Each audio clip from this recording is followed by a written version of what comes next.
Wow, I really enjoyed the final scene. Me too. I will definitely watch it again. Me too. I still can't get over Snape's death. Me neither. Dumbledore really sacrificed himself. Snape too. Well, Umbridge was even more nerve-wracking than Voldemort himself. I think Sirius should have been more careful at the battle scene. Hey, I think you need a lesson to learn how to agree or disagree in English properly. Why don't you watch this one? Hi everyone, welcome to another episode of Grammar Lessons on English Path. My name is Nushin and today's lesson is about agreeing and disagreeing in English grammar. Structures like so do I do too, me neither, and many more. Before heading to agreeing or disagreeing, I need to give you a mini lesson on what positive and negative sentences are. A positive statement is one that has no negative words. For example, I live in an apartment. It's a positive sentence. They had signed the contract before reading it. If you think about the meaning, it has kind of a negative meaning. Signing a contract before reading it is not a good idea. But there are no negative words in this sentence, so it's considered to be a positive statement. A negative statement, on the other hand, is one that has either not or a negative word. I will give you a list of negative words in English a bit later. I haven't checked my email today. I have not checked my email. This is a negative statement. I never watch horror movies. The verb is positive, but we have a negative word, never. So the sentence is negative. No one told me I had to fill out a form. Told is a positive verb, but no one is negative, so our statement is negative. So here's the list of those negative words in English. Never, nobody, no one, no, none, not, hardly, scarcely, barely, nowhere, and rarely. Use them in any sentence and that sentence will be negative. Now let's see how we can agree with positive sentences. I'm allergic to peanuts. It's a positive sentence because there are no negative words in it. I want to agree with that person. I want to say the same is true for me. So I can say, I am too, or so am I. How did I make such structures? When you want to agree with positive sentences, you use the subject first, then you use the auxiliary or modal auxiliary verb, and then you use to. That's one way you can agree with positive sentences. The second way is using so plus the auxiliary or modal auxiliary verb and the subject. So, I am too, so am I, so am I. I have a video on auxiliary verbs and modal auxiliary verbs and I have linked it in this card. You can click that round button that says I on the top right hand corner of your screens anytime and see all the videos I've linked there. Another way of agreeing with people in the most simple way is using me too. But the problem is that it's informal. You can't use it in formal situations or in formal writing. And if you keep using me too, it'll sound so repetitive and not nice. Another example, Brian works at a bank and Bella does too. Or Brian works at a bank and so does Bella. So subject, auxiliary to, so auxiliary Bella. Now, sometimes you don't see the auxiliary. You see, in the case of the previous example, I'm allergic to peanuts. You see the auxiliary. But in this sentence, Brian works, the auxiliary is not obvious. It's not there before our eyes. So what do we do when we don't see the auxiliary? In that case, you will just identify the tense. Brian works at a bank. Works, the simple present tense. Then you choose the right auxiliary for the subject, Bella. The auxiliaries in the simple present tense are do and does. Bella does, so, and Bella does too, and so does Bella. By the way, I will give a full list of auxiliaries in different tenses a bit later, so keep watching. I have packed my suitcase. I have to, so have I. Pay attention to how have is the auxiliary here. This sentence is in the present perfect tense, and the auxiliaries in the present perfect tense are have and has. I have packed, so have I, or I have to. I have a test tomorrow. You need to be careful with have. You need to think about if it is an auxiliary or if it is a main verb. In this sentence, have is used to talk about possession, something that I possess or something that I have. Therefore, it is a main verb. It's not an auxiliary, and it is in the simple present tense. So, I have a test tomorrow. I do too, or so do I. You need to use the auxiliary. If you say I have to or so have I, you have made a mistake. I have to get up early tomorrow. Again, have to is used in the simple present tense, and have to talks about obligation. I have a video on obligation in English grammar, and you can watch it here. I have to get up early tomorrow. The simple present tense, I do too, so do I. More examples. Dylan will participate in the competition, and so will Bob, and Bob will too. A future sentence, and the auxiliary or the modal auxiliary is will. Look at this one. We want to cancel our membership, and so should everyone else, and everyone else should too. Their poor service is not worth a red cent. A red cent means the smallest amount of money, so it means their service is not worth even 1 cent. Now, in this sentence, which is a simple present tense sentence, I say we want to cancel our membership, and I'm actually giving a recommendation to everybody else. So we want to, simple present, but the modal I used is should, because I'm suggesting something or I'm giving a recommendation. So such a structure is possible too. I had heard rumors about his resignation. I had too. So had I. So the auxiliary is had because it is a past perfect sentence. Mary had great ideas to improve the system. Mary had.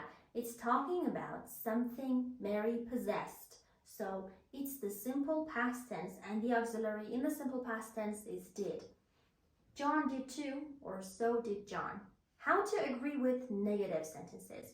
Now, negative sentences naturally give you the mindset that you are disagreeing with it because it's a negative sentence, but you can actually agree with negative sentences too. The only difference is that the statement is negative and you're agreeing with a negative statement. For example, I'm not interested in this topic. I'm not. We have not in the sentence, so the sentence is negative, and we can't use so am I or I am too because we have a negative sentence.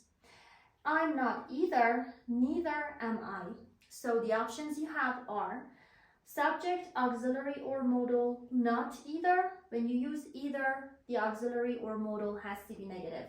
Or neither, auxiliary, modal, subject. You see, in English, you can only have one negative word in each sentence. If you have two negatives, then your sentence will actually turn into a positive one, just like the mathematical rule of a negative number multiplied by another negative number, which results in a positive number. I'm not talking about non-standard English or different dialects or rap songs or English spoken by African Americans in which they do use two negative elements. I'm speaking about standard and academic English. So whenever you have one negative word, the rest of your sentence has to be positive. So neither, auxiliary, modal, subject. Or you can simply use me neither, which is informal. Or something which is very popular among learners of English, me either, which is actually incorrect grammatically and is even less formal than me neither, but is very commonly used in spoken English, so I thought I'd include it here. Brian doesn't own a house and Bella doesn't either. Or Brian doesn't own a house and neither does Bella. So subject, negative auxiliary, either, neither, auxiliary, subject. You almost always see the auxiliary in negative statements and have an easy job agreeing with it. Like, I haven't done my homework yet. Haven't is the auxiliary in the present perfect tense. I haven't either, neither have I. Now, I want to add something else here. Is it wrong to say, I haven't done my homework either, or neither have I done my homework? No, but it's stating the obvious. Why should we be repeating information that's already been stated? English is a type of language in which wordiness and repetition must be avoided, and you have to say what you want to say in a straightforward, brief, and to-the-point approach. I don't have a test tomorrow, and the auxiliary is shining here. Don't, so I don't either, and neither do I. Now, what about when you do not see the auxiliary, like in this example? They never park their car here. There's no auxiliary, but it is a negative sentence, and it is in the simple present tense. We don't either, or neither do we. So what do we do? Just like agreeing with positive sentences, you identify the tense and choose the right auxiliary for the subject. So in this case, as I just mentioned, it's a simple present tense, and we don't or doesn't don't. We don't either, neither do we. More examples. Mike couldn't finish his lunch and Nick couldn't either. The auxiliary is a modal auxiliary, couldn't, so and Nick couldn't either, or and neither could Nick. I won't leave the house tomorrow and you shouldn't either. Again, I'm giving a recommendation. Or neither should you, because the hurricane is said to be a pretty dangerous one. I'm not looking for trouble. Neither am I, or I'm not either. My car didn't start this morning. Mine didn't either, or neither did mine. Auxiliaries in different tenses. In the simple present tense, be is, am is, and are. Do, does, and the modal you use in the simple present tense is can. The present continuous, am is, are. Auxiliaries in the present perfect and present perfect continuous tenses are have and has. In the future, we have will. Am is, are for be going to. For example, I am going to be late. My friend says, so am I. The modals you use in the future tense are can, could, may, and should. You can even use might. The simple past tense, be, was, and were. For example, I was late. My friend says, so was the boss, or so was I.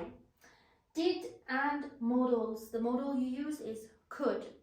The past continuous tense, was and were. The auxiliary used in the past perfect tense is had, and the auxiliaries used in future in the past.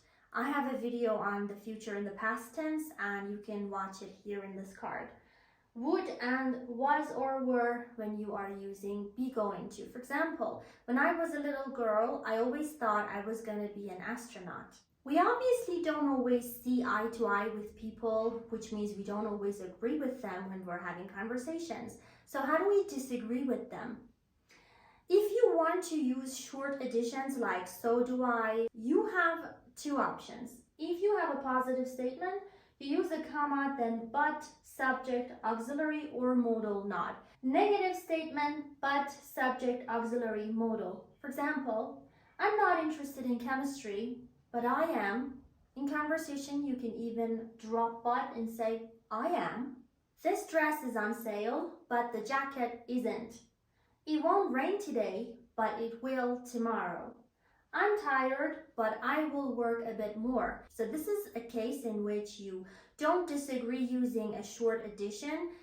You have two positive statements which are in contrast. So you don't necessarily always have to have two opposite sentences in terms of their auxiliaries, like a positive sentence disagrees with a negative sentence, or a negative sentence disagrees with a positive one. You can have two positive ones or two negative ones which are in contrast. For example, I'm tired, but I will work a bit more. You see, both parts are positive, but they are in contrast. Usually when people are tired, they want to rest.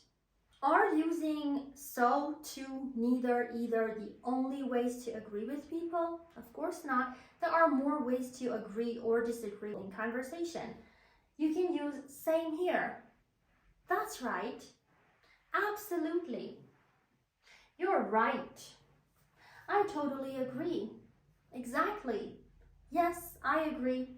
I couldn't agree more. I couldn't agree more means that my opinion is 100% like yours. And finally, I see what you mean. I agree with you. And to disagree, you can use these. That's not right. I don't agree. I'm not sure about that. Absolutely not. Your opinion is 100% different from the other person's. I totally disagree. And here are some useful expressions to use when you partly agree. Like, I see your point, but then you state your personal opinion. That's partly true, but I agree up to a point, but. You don't always need to use but, by the way. There are other contrasting words like however. I'm not so sure about that. I'm not as sure as you are. So that's it for today, guys. I hope you found this video useful.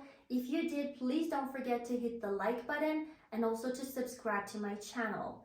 Also, check out my shorts feed. I post daily videos there with a lot of useful tips and lessons on vocabulary, pronunciation, grammar, and all. Take care, guys.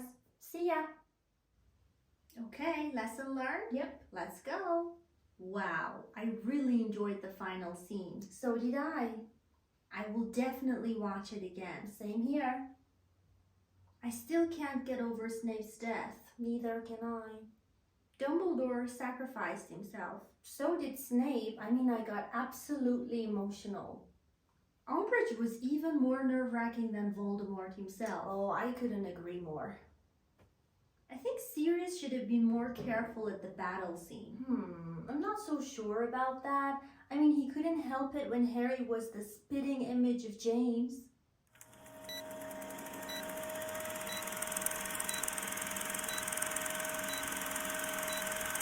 Told is a positive word. Sorry. That being said, I want to agree with that person. I want to see. So do I. You can always click that I. This is a simple present tense sentence. Brian works. Damn it.